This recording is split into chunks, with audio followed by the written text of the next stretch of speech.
The fixture which gave wings to this carnival back on the 18th of April 2008 will be the one where the 18th installment of the IPL takes off.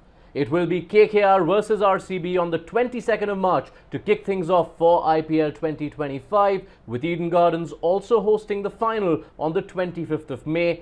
There's 65 days, there are 13 venues, there are 12 double headers, there's a lot to unpack. Here are the major talking points from the IPL 2025 schedule.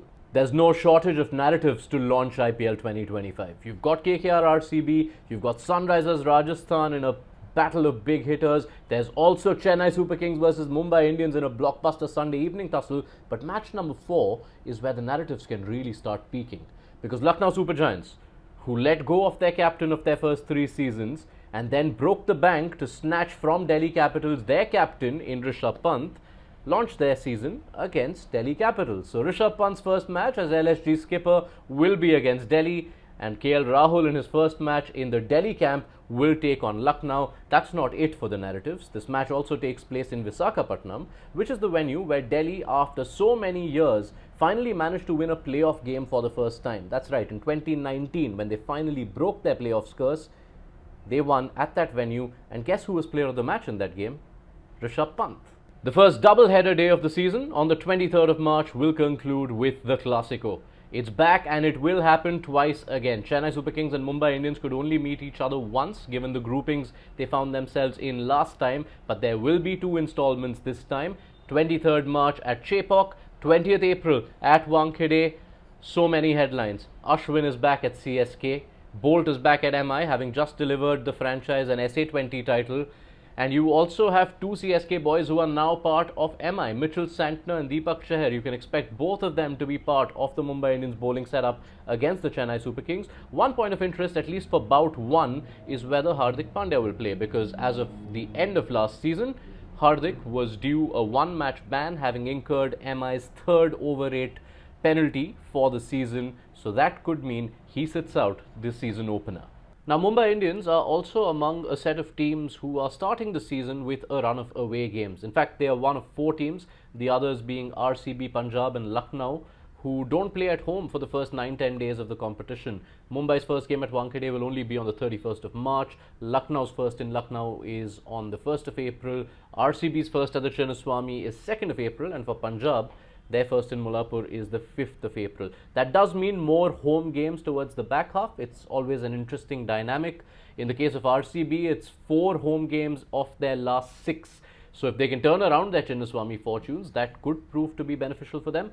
Other point of interest, Mumbai and Delhi will be the first teams to close out their league stage fixtures. That fixture in Wankhede on the 15th of May will be the start of the last round, which means the other 8 teams play after them. It is at times an advantage to know what exactly is required, because that's when net run rates and the points table is such a big factor, so keep an eye out for that.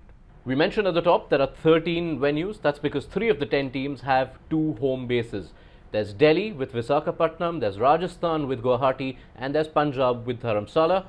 Delhi and Rajasthan are playing their initial home games at their alternate bases, which means you'll only get to see the first games in Delhi and Jaipur respectively come mid-April. As for Punjab, they will close out their home fixtures with 3 games in Dharamshala after starting in Mullapur.